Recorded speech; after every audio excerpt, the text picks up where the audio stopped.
Welcome. For those watching on YouTube, you already know what time it is. It's the Locked On Sports Minnesota Roundtable. Superior Sports Talk with Luke Inman and Reggie Wilson. And then, of course, the Ron Johnson Show with myself and Sam Ekstrom. For those listening, it's about to get real good. You can't see, but Sam is wearing a Vikings Kirk Cousins jersey. No, I'm joking. But we know don't put that on me, Ron Johnson. But we know that Sam loves him some Kirk Cousins. But as we jump into today's talk, fellas, there's been a lot going on with football. It's it's itching. I see players posting their videos now, guys working out in the offseason. Everybody's getting their cone drills in. That means that football is right around the corner. I also saw, Adam Thielen out there golfing, but then he's running sprints in the backyard between rounds of golf. So it's time to go. Well, in today's talk, we're going to talk about the PFF's rankings. Some I can agree with. Some I think they have no idea what they're talking about. So, it's one of those things where you got to create controversy when you can. And today, as we jump into this, we're going to start off with the running backs. And as I throw it to the guys, there was running back rankings and there were tiers. But I'm going to let Sam, tell the guys what the question was.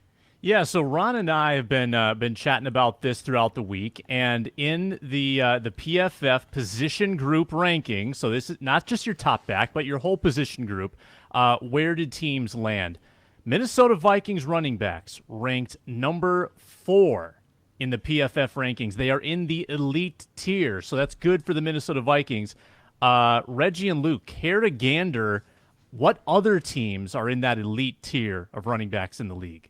Well, I took a little sneak peek at some of these positional rankings, and it stinks a little bit, guys, because the Packers seem to be ahead of the Vikings in nearly every single category. In fact, according to PFF, they're in the top 5 in the majority of these positional rankings. I got to assume, though, that the Saints maybe are in there. The Colts, Jonathan Taylor, he's obviously one of the best running backs in the league. Nyheim Hines, a great depth rotational piece. So those would be my other 2 guesses, Colts and Saints. Yeah, the Colts definitely there. And like Ron, Luke, you missed the number 1 team on their list. Ron took a while to figure this one out, not to throw you under the bus, Ron. Reggie, can you think of the number 1 team on the running back list? The number 1 team. Would it be Tennessee? Ron, that's your favorite too with King Henry, but no, it's Cleveland. It's Nick Chubb, it's Kareem Hunt. Okay. That's a dirty 1-2 combo for sure. Yeah, that that's makes nasty. sense. Yeah. Okay. And this is where I go with this, and I get where they're going. We know what Kevin Stefanski can do there. We know what that team can do now with Deshaun Watson. I honestly think, though, when you look at King Henry being hurt, Derrick Henry was hurt. So some of that is going to be taken into account because, honestly, I don't care who his backup is. The guy's almost getting you 2,000 yards. Mm-hmm. So that's why I struggle when I don't see him as them as a top-tier running back room for that reason. Like, the guy is close to 2,000 yards when he's healthy every single time. Like, he's a 100-yard game in his sleep. He falls forward every single time. And so in that aspect, but you know what? The fact that the Vikings are in there, I can't be too mad at it. We know Dalvin Cook, Alexander Madison. They've added some young rookies. They have a Kene Nwangwu as well. I see where they're going with Cleveland, but this is what the Cleveland had. Cleveland at one point had Jarvis Landry and Odell Beckham. So they weren't getting the box fronts that some of these other, like the Titans. The Titans were seeing 8-man boxes at times. I mean, you saw the Ravens game, I think a year or two ago when Derrick Henry put Earl Thomas on every meme. Mm-hmm. Every meme. And so what that shows you is that the Ravens sold out, went 8 to 9 men in that box, and Henry still found a way through it.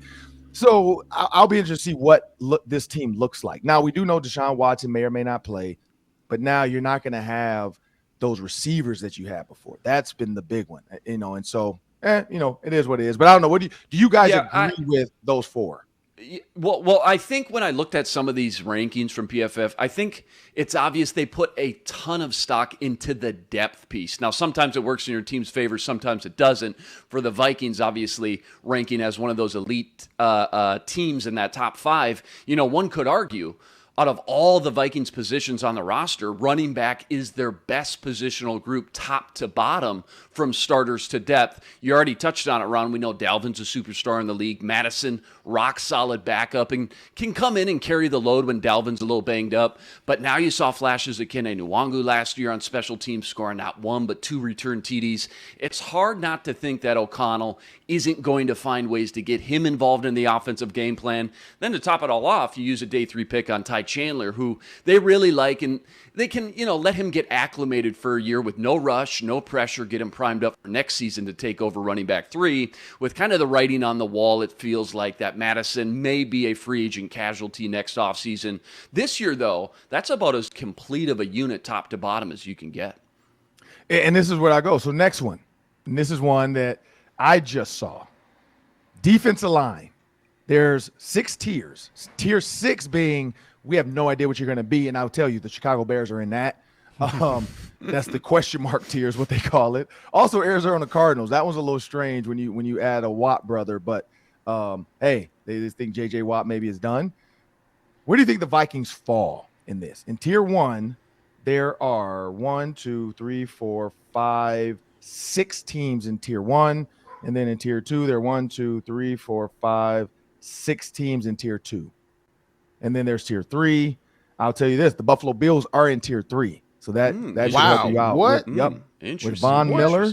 Yep, Von Miller, Daquan Jones, Tim Settle are in, and Von Miller's 33, but they put the Buffalo Bills in tier 3. So where do you think the Vikings fall? 1, 2, 3, 4.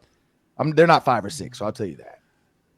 I put them in 2 just because I kind of cheated, and so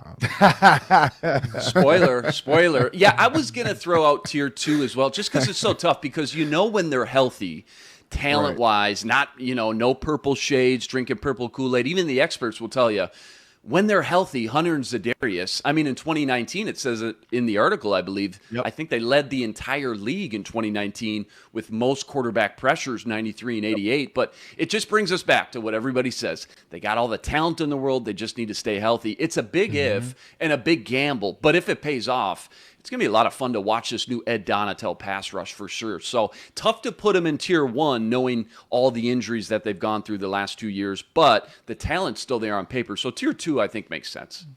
Yeah, I'll be honest. I was surprised they were in tier 2. I mean, after seeing how they devalued their wide receivers, even though they had 2 elite receivers, PFF devalued the Thielen-Jefferson combo because they felt they lacked depth. Well, I feel the same way about the Vikings defensive line. I feel like they've got a good 1-2 with Hunter and Smith, but those guys are injury prone. And behind that, I don't feel great confidence in DJ Wanham or Janarius Robinson. I don't feel amazing confidence in their interior. I mean, I think Armand Watts is a nice player. Harrison Phillips is a nice player, but I don't think they have amazing depth on that defensive line, which they demonstrated last year when they lost to Neil Hunter. So I actually thought this was a generous ranking for them to sneak into that second tier. I probably would have put them in that tier 3, which they defined as solid all-around defensive fronts. I thought that was more Vikings-like than tier 2. Today's roundtable brought to you by betonline.net, your home for all the latest sports news and developments. If you want to be bold and take the Wolves plus 2.5 in the Summer League against Tim Connolly's Nuggets in the grudge match, go ahead and place that bet. You can find the odds at betonline.net. They've got MMA odds. They've got boxing odds. They've got esports, everything you could ever want. News, scores, podcasts, everything. They've also got golf, and this is a big time for golf with the Open Championship coming up next week. Head to the website today or use your mobile device to learn more about the trends in action. Bet online, where the game starts. Yeah, and I'm surprised. I mean, it's amazing that the Rams lose Von Miller and they're still number 1. But, it's Aaron Donald. So I think there's always that one guy, that one guy that kind of gets it going. You know what? Let's move on to the offensive line. Sam, give us the numbers. Offensive line. We talked about this, Ron, a couple days ago. It's not pretty for the Vikings, but you know what? PFF puts a nice positive slant on it for Minnesota fans. They put them 19th, but this was my point. This was my point to Ron, is that there's upside on this line, you guys. Christian Darrisaw, Ezra Cleveland, Ed Ingram. I think you could argue that all three have their best days in front of them. Now, we don't know how Ingram is going to take to this league. He might not play at all this year. It might be a Jesse Davis, Chris Reed year, and Ingram might ride the bench. But if he's able to play, you know that he's probably only going to get better. So 3 out of the 5, I think, have their best football in front of them. Reggie, what do you think? Yeah, it was interesting because Kevin O'Connell, when he took the job, you probably remember him saying like the offensive line was like one of the things he was most looking forward to about the team.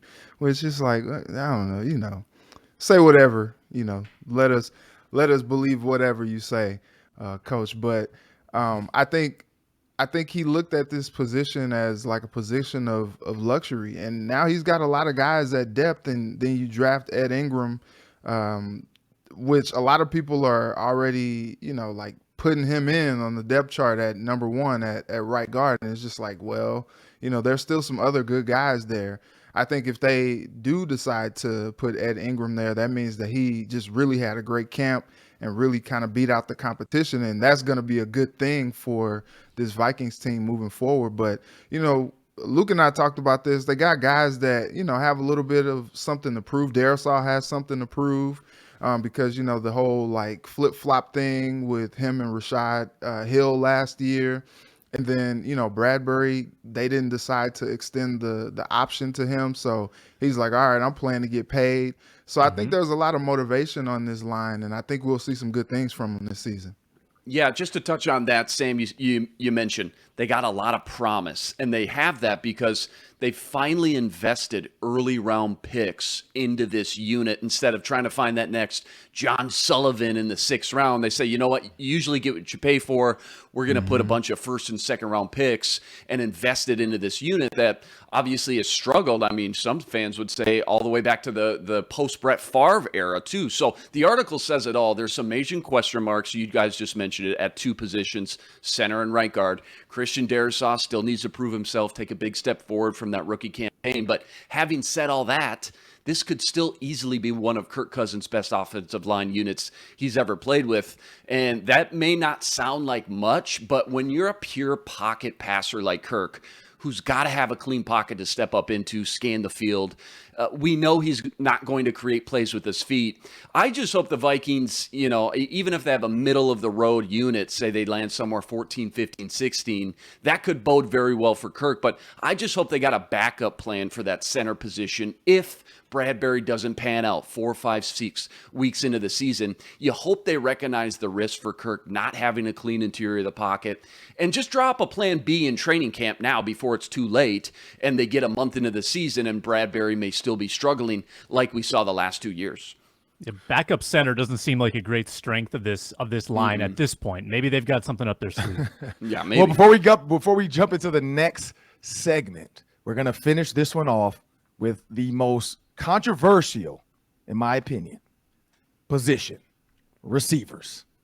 This one for me, I struggled because I could not believe where they put the Minnesota Vikings. And I don't know if you guys cheated and already saw, but where do you think the Minnesota, there's tier 1, 6 teams again, tier 2, tier 3, tier 4. Where do you think the Vikings fall? How you're talking, it sounds like they might be in like tier 3 or something. What do you think, Luke? Yeah, well, they shouldn't be in tier 3, but I got a feeling Reggie's right. You're starting to nudge me in tier 2 or tier 3. Where are we at? So they are in tier 2. Okay. But they are ranked 16th. What? No, What? 15th. Sorry, 15th. 15th. Man. 15th. Behind the Saints, the Seahawks, The Saints. the Cowboys, What? the Steelers. Now this is where the Saints. Now this is one I forgot about. They drafted. You got to remember draft picks too. They drafted Chris Olave, Right, but these They guys picked are up- largely unproven. they Jarvis picked up hasn't Jarvis even Landry. played there yet. and they still have Michael Thomas, who is finally probably going to decide to play now. Okay. You look All at those the question Seahawks. marks? Yep, exactly. You got the Steelers, you got the Broncos, you got the Chargers, you got the Bills, and the Rams. That's tier. It says a potential Odell Beckham return for the Rams, blah, blah, blah, could put them into tier 1. So they're already putting them in tier 1 if they get OBJ back. Then you got the 49ers in tier 1 with Devontae Adams and with their with Samuel, who's behind only Devontae Adams and Cooper Kupp. They also have George Kittle because they put tight ends in this too. You got to remember that the Vikings don't have any tight ends or Irv Smith, but they don't truly count him just yet. You got the Las Vegas Raiders. We know they got better. We got the Eagles with A.J. Brown. You got the Dolphins with Tyreek Hill. This is the one that threw me off. The Buccaneers. The Buccaneers are 2 with Mike Evans and Chris Godwin. They don't have – they have O.J. Howard Antonio Brown, O.J. Howard, and Rob Gronkowski are no longer on the roster. So they like Russell Gage for some reason from Atlanta, and their tight end who they drafted this year, Cade Otton. So I just don't get it. And then number 1 is the Cincinnati Bengals, which I get it. Jamar Chase, T. Higgins, I would put them number 1 too with Tyler Boyd. Who needs a tight end when you got those 3? Right. But yeah, that's the Vikings are 15. Here's why I don't like it is because, some of those top teams that you ripped off, like the Bucks, they're heavy at the top, but they don't have a lot of depth. And then when you look at the Vikings explanation for being down all the way at 15, it seems like they put a lot of basis on that for the lack of depth. Now, it's like you said with the running back and the Titans, Ron. It starts at the top. Derrick Henry's the king. They should be valued pretty high just because of that alone. Who's the Vikings' top guy? Obviously, Justin Jefferson, one of the top 3 receivers already in the league. So you've got an edge right there. And then you add Thielen and KJ into the mix. I just think you'd be hard-pressed not to find a starting 3 that's more well-rounded with a little youth and a little experience. I think at minimum should be in the top 7, 8, if not even the top 5. So 15 just seems kind of wild. Just absurd disrespect to KJ Osborne, honestly. It really is. The guy had 655 yards and 7 touchdowns. There were not a lot of wide receiver 3s that were that productive last year. I'm sure there were some, but not that many. He was amazing last year out of nowhere, and people still, I think, are questioning who's going to be the wide receiver 3. Yeah. I think you've got him.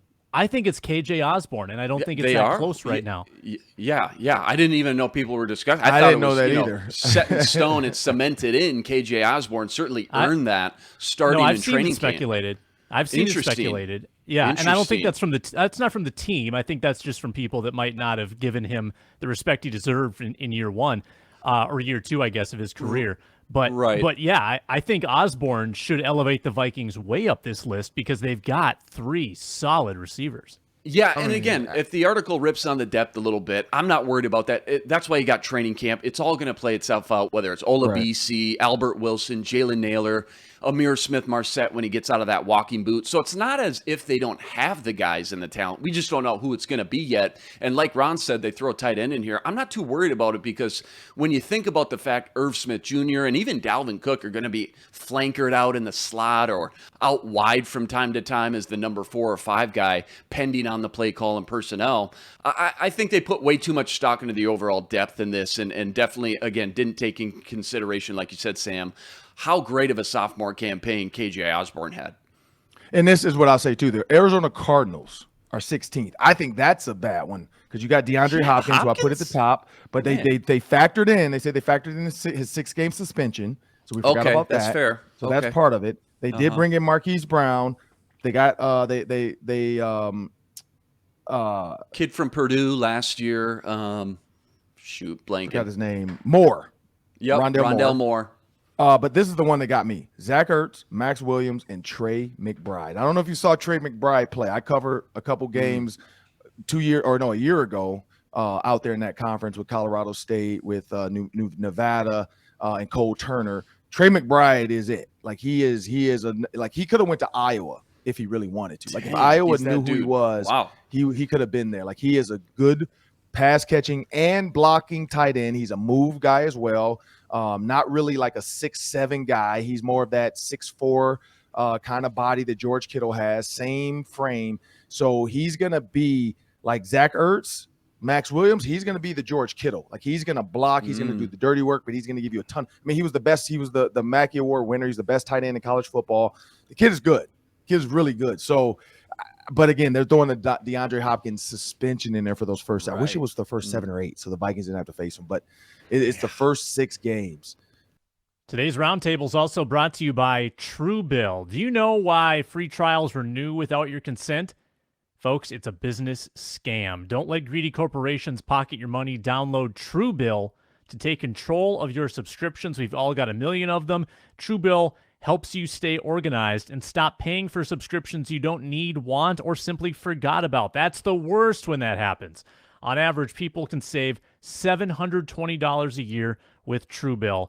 Companies intentionally make subscriptions hard to cancel. Truebill makes it incredibly easy. Just link your accounts. Truebill will cancel your unwanted subscriptions in one tap. They have over 2 million users and helped save over $100 million. Don't fall for subscription scams. Start canceling today at Truebill.com/LockedOnNBA. Go right now, Truebill.com/LockedOnNBA. It could save you thousands a year. Well, if you haven't seen what happened with the Minnesota Timberwolves, I don't care if you live in Canada, you've been under a rock. The Timberwolves leverage pretty much 5 draft picks, 4 of their own, plus the guy they drafted in the first round in Kessler, for Rudy Gobert. And there's so many nicknames for this guy. The Stifle Tower. What was the other one, Sam, you had? The French rejection?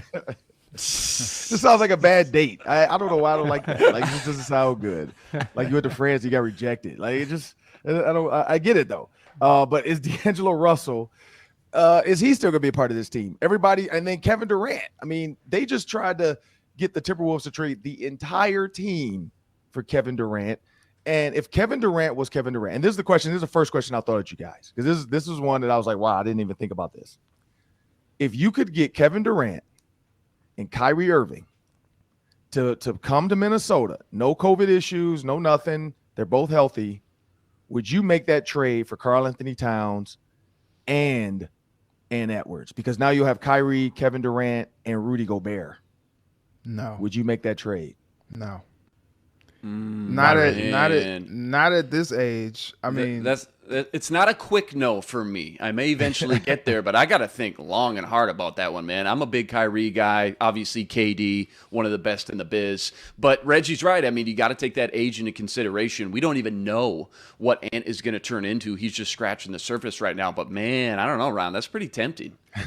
Reggie, that was a quick no. I want to hear what Reggie was going to say. No, I wouldn't do it because look, Kevin Durant's going to be 34 years old. Yeah, you got him locked in for 4 years, but like you basically just traded away your future for 2 guys who are, you just never know what you're going to get. Like Kyrie may decide like, you know what? I much rather, fight for, produce.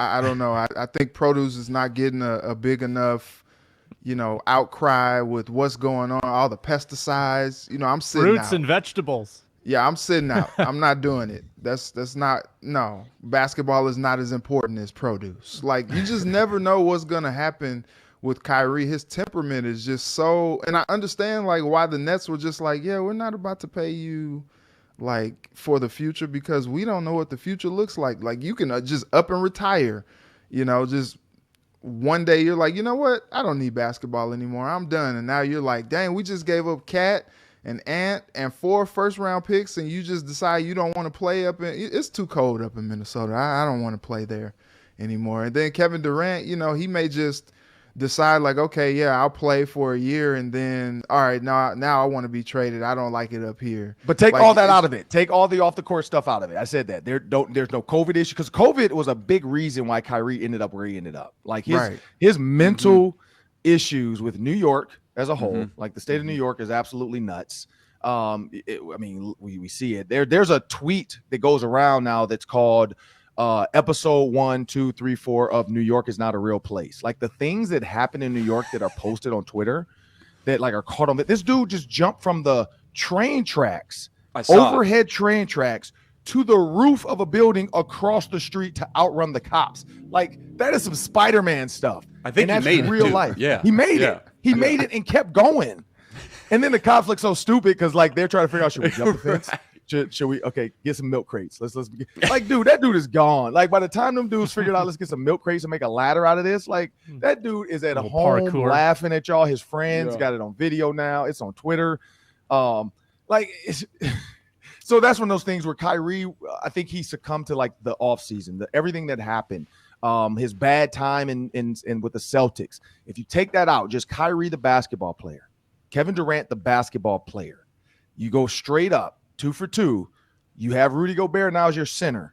do you make that trade without all the issues? Because we know Kyrie at any point could say, you know what, I'm sick of them not letting American squirrels across the border over to Canada. Like, I'm going to fight for the American squirrels. Like, we know that. We know Kyrie thinks the earth is flat. There's a lot of stuff. But let's take that out of it, because Minnesota is one of the most welcoming places I've been to, where it comes like no matter what you are, who you are, and what you're about, sometimes people will accept you. And so I think Kyrie, for the most part, if he plays basketball and gives you, 30 and 10 and 8 a night, I think Minnesota Timberwolves fans are fine with that. Kevin Durant, we know, can give you a 50-point game at any point in his life. Like at any minute, he's ready to go off for 50.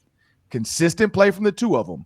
Do you take that over Karl-Anthony Towns and Ant Edwards? See, but that's the thing. I don't think you get Gobert if you're because they wanted the 4 picks that you ended up trading away for Gobert. So no, they just made this now though. They want it now. They said like, where are these 4 picks coming from though? They already traded them away. They already traded them away. I think this was before the Gobert trade. Yeah, this was before. Yeah, so they don't. But that's what I'm saying. Gobert. But before you're not. They couldn't.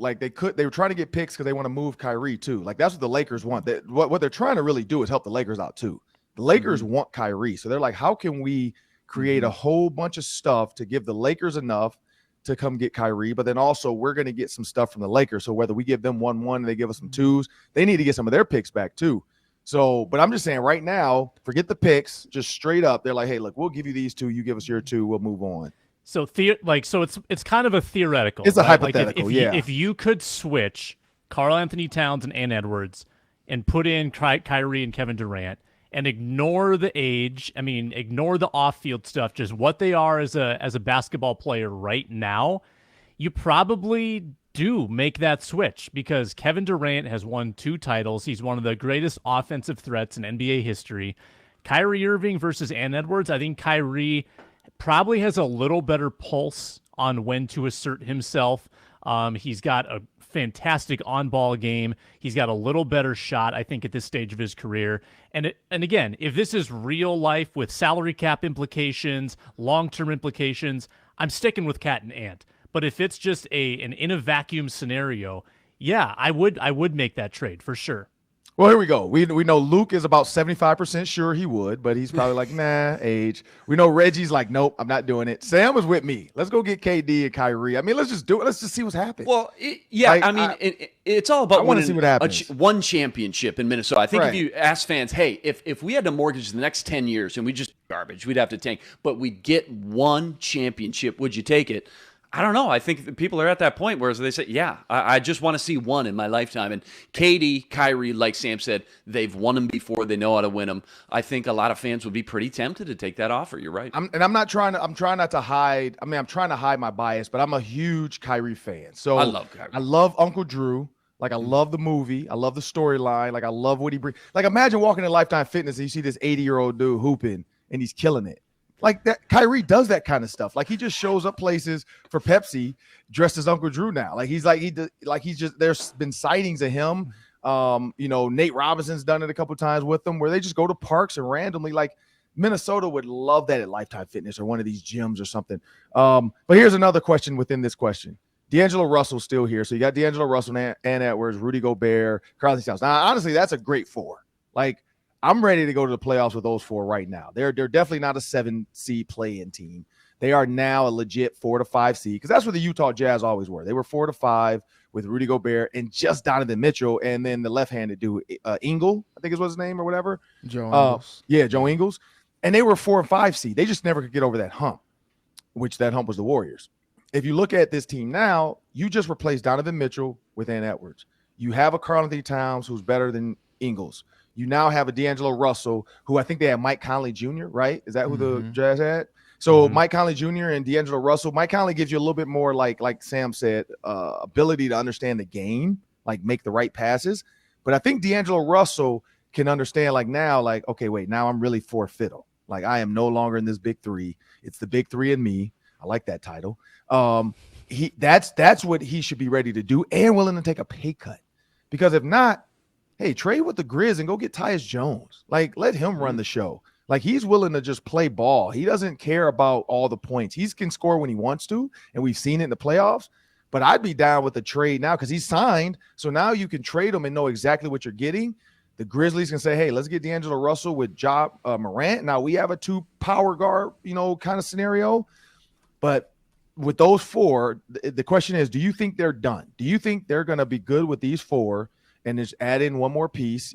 Somebody's going to play in to be that 3 or that 4 or that point. What do they need in that system? I guess a 3. Somebody to come play the 3, which Jaden McDaniels is the guy right now. But, are they going to just let these guys play those 5? Or are they going to try to find another point guard to say, hey, let's get this contract off of us now before it's too late? Yeah, Tim Connolly kind of hinted that they are not done, but he kind of hinted at making some more moves in free agency. But I think, quiet as kept, he probably is like answering calls to see, what the interest is for D'Angelo. I think some of those dominoes that fell, like, Brunson going to New York and, DeJounte Murray getting traded to Atlanta and things like that. I think those kind of affected what D'Lo's market could have been. And, I think they're okay with just standing pat, especially, being that he has an expiring deal. But the issue is the long term. Like, he's not long for Minnesota just because, like, they already have 2 max contracts, 2 super max contracts, I should say. They only got room for 1 more, and that would seem to be preserved for Ant. And you can't pay D'Lo. I think they just kind of need a guy that can come in that, maybe you can pay like a mid-level exception to, or a contract, like you said, like a Tyus Jones, something like that, you can get them for the cheap because your 3 max contracts are going to those 3 guys. And you just need some guys that, I think what D'Angelo does, at his best, like, he helps the team. But I think, at his worst, which we've seen, he really kind of hinders them with some of the basketball IQ decisions that he makes out there on the floor, where he's just coming down, 2 or 3 seconds into the shot clock, just jacking up a 3 clanking off the side of the backboard. Like, that's not helpful. And you got guys like Ant and Cat and Rudy out there that they're like, okay, like, I can get a bucket, more high percentage than this. You can't be doing that with us, messing up our possessions. But, like, if they had, like, a guy that came out there like a Conley, like, I think somebody like Mike Conley would be a great type of a fit for point guard for this team, just because he can distribute, he can make plays, he can kind of get guys in position to be the best out there on the floor. But I think they're kind of banking on, okay, well, let's see if D'Lo can – kind of develop and grow his game a little bit with these guys that are out here on the floor. We'll stand pat. But if somebody calls, they're like, we'll see what they're talking about. Yeah, it feels like D'Lo is the next Kevin Fiala. He's going to have that last year where he's kind of a lame duck. It's his swan song in Minnesota, and everybody knows it. And what can they get out of him? Because this is not a Timberwolves team that's in the interest of, getting worse. Like, having D'Lo does give you depth and talent, even though he makes some mind-bending decisions sometimes and he can shoot you out of some possessions. There is a piece of him that is really good and is going to win you a couple games by himself. I can think of a handful last year that D'Lo just took over. Play-in game. And won for them. The play-in game was unbelievable. That's a good point, Reggie. I wonder if the Wolves need to add still some more front court depth, because they've exchanged essentially Jared Vanderbilt and Walker Kessler for Rudy Gobert. So really, they lose a body in that exchange. Naz Reid is still there. Other than that, they still don't have a lot of rebounding depth. What if foul trouble remains an issue for Cat? I mean, I still don't love who's going in there at power forward and center if their big guys are out. And I know that Gobert certainly is probably a better defender than Cat. He's not going to get into as much foul trouble, but I still have worries. What if there's an injury? What if Gobert misses time? What if Cat misses time? Who is going to fill that void at the forward and center positions? Well, we're going to move on. There's another question we have to talk about. We've hit on football. We hit on basketball. Now it's time for some baseball. This will be a quickie, but here we go. Twins are a 4.5-point game lead right now on the AL Central. When you look at the Guardians, the White Sox, the Tigers, and the Royals, you look at the rest of the Major League Baseball front. We know the Yankees are the favorites right now. They have the most wins in the major leagues. They are the Yankees. I mean, we grew up on the Yankees. I mean, think about George Costanza. Like, Seinfeld's whole thing was about the Yankees and the stripes and all this other stuff. But when you look at the sports betting, because it's all about sports betting. BetOnline.net. We know what they do. We know it's all about the betting. We know that's what makes it fun. Everybody's praying that sports betting comes to Minnesota, that we make it legal and all this other stuff we can do here. When you think about the 35-1 favorites of the Twins and you see teams with worse records than them being ahead of them in this, because when Sam kind of named them off, who had better odds, I figured it. I think I got like 8 or 9 of them right. When you think about the names of names, you got the Yankees, the Rays, the Red Sox, the Blue Jays, of course. You got the Astros. You move over into the National League. You got the Mets, the Braves.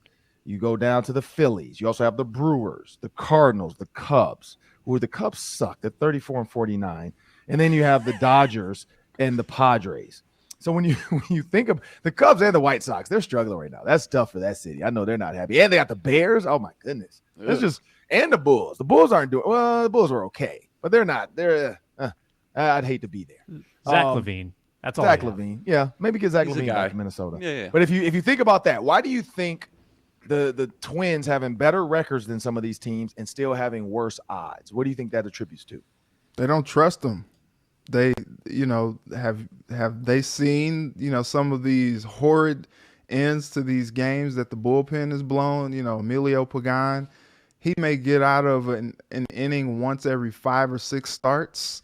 Like, it's rough, man. Like, it seems to be like every week they have some type of like demoralizing type loss, and then they come out the next series and win 2 of 3. Like, it doesn't make any sense. But it's like, I think in these meaningful games, I think these bettors are probably like, well, like when it comes down to it, they can blow it. And as good as these bats are, as good as the hitting has been this season, like, it has been just awful to. And I'm not even a Twins fan. I just cover the team for this city, try to, be as unbiased as possible. But I look at these games and I'm throwing stuff at the TV just because it's like, man, how do you just have a win in hand and somehow still lose? And they really don't seem to be in any type of urgency to do much about it. I think they need to add a couple arms in the bullpen if they can. Really, the starting pitching hasn't been the problem; it's been the bullpen, and I think that's what the bettors are seeing. They're like, man, we're not trusting the Twins.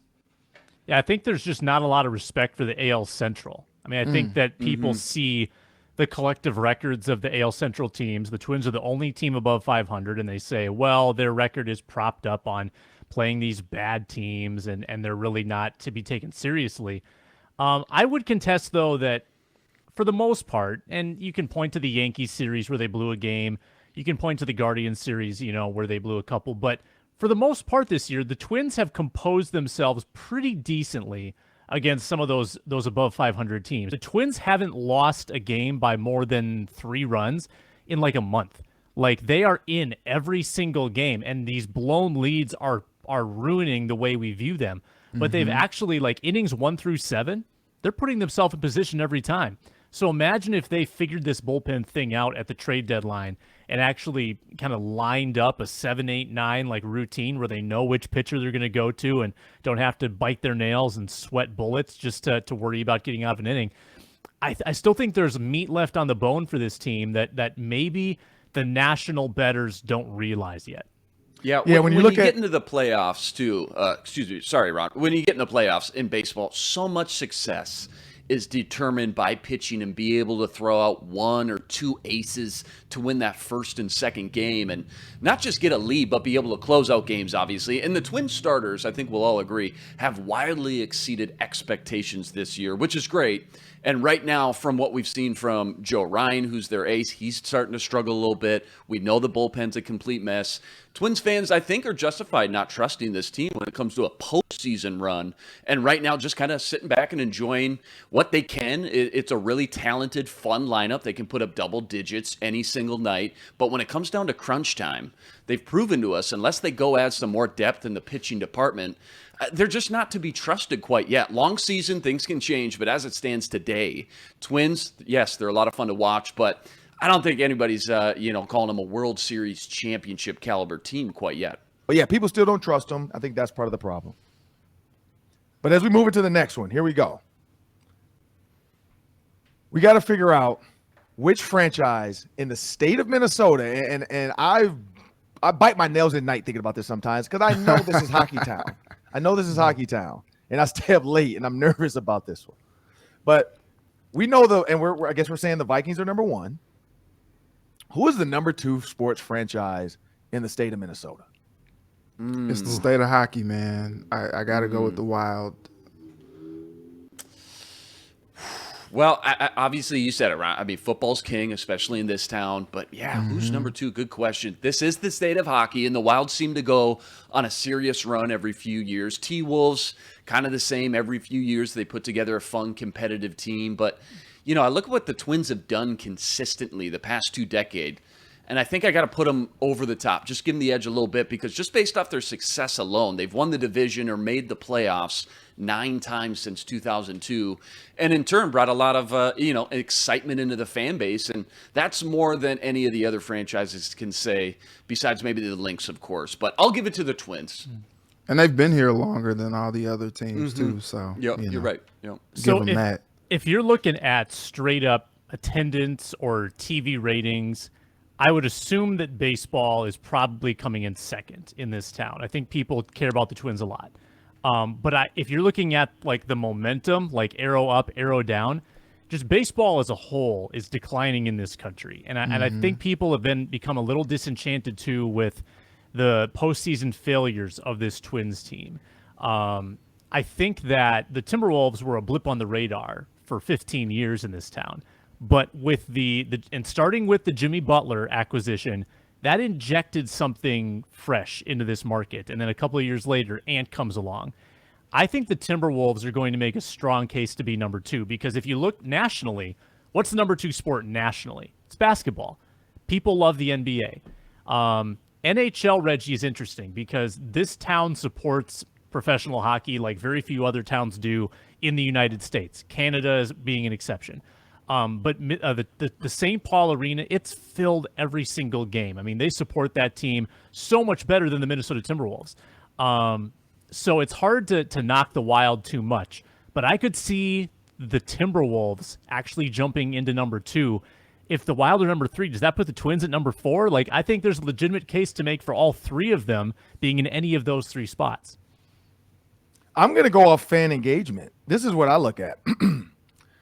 You look at, and I hate to do this, but you look at Twitter. Go to Twitter. You can see the engagement. And this is where I kind of take it. At one point, I was going to say Wild. And when I started the season off, I said Wild. And I'm kind of leaning where Sam's going with that. With Ant Edwards in this 7-game play-in and Patrick Beverly, getting up on the table like Kobe, wearing a robe, got an Instagram model, all this stuff Patrick Beverly is doing. Now he's out there with Future and Monaco gambling. Like this dude is just he's made for TV, and so or must see TV. When you look at the engagement, the Timberwolves now have 1.1 million followers. The Wild have 738,000, I think, give or take, or 788, 68, something like that. The Twins only have 688. So I got to give it to the Timberwolves. I got to go Timberwolves, Wild, and then Twins. Because even though the wins are showing up, the Twins are leading, people still don't really care until the playoffs.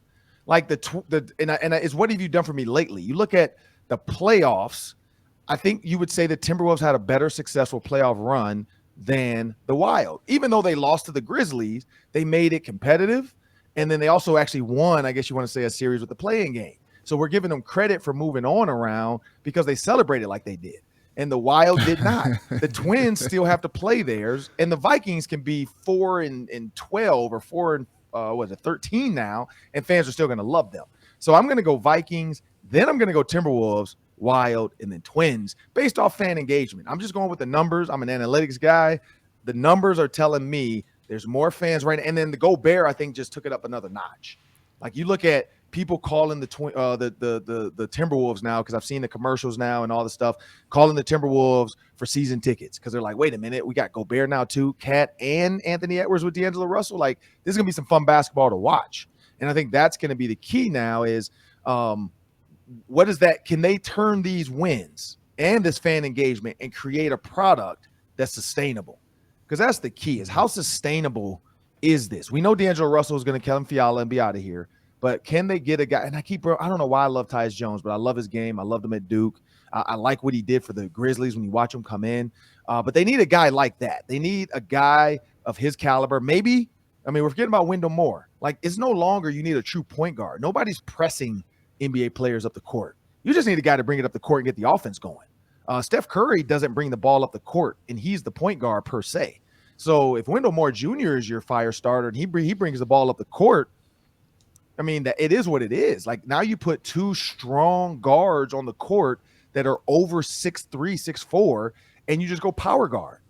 There are so many different. And then you got the Twin Towers, you got the power guards, and then you got Jaden McDaniels. You can go three guards with D'Angelo Russell, Wendell Moore, and it's just so much you can do with this team. Old AAU style, go 3-2 defense, put two bigs down, put three at the top. You could have some real fun. But I'm going to go Timberwolves as the second team in the state right now.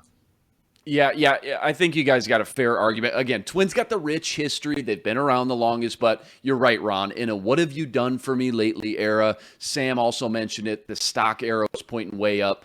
By far the most excitement right now out of all three teams is around the Timberwolves. If you had 10 people lined up and you had a ticket to the Twins game, the Wild game, or the T-Wolves game, I think most people would want to go to that T-Wolves game. I think you're right. But that'll do it for the Locked On Sports Minnesota's Roundtable. I'm Ron Johnson. That's Luke Inman. That's Reggie Wilson. And, of course, that's Sam Ekstrom, our producer, leading the way. We want to thank everybody who's continued to subscribe and download on YouTube, Instagram, wherever you get your content.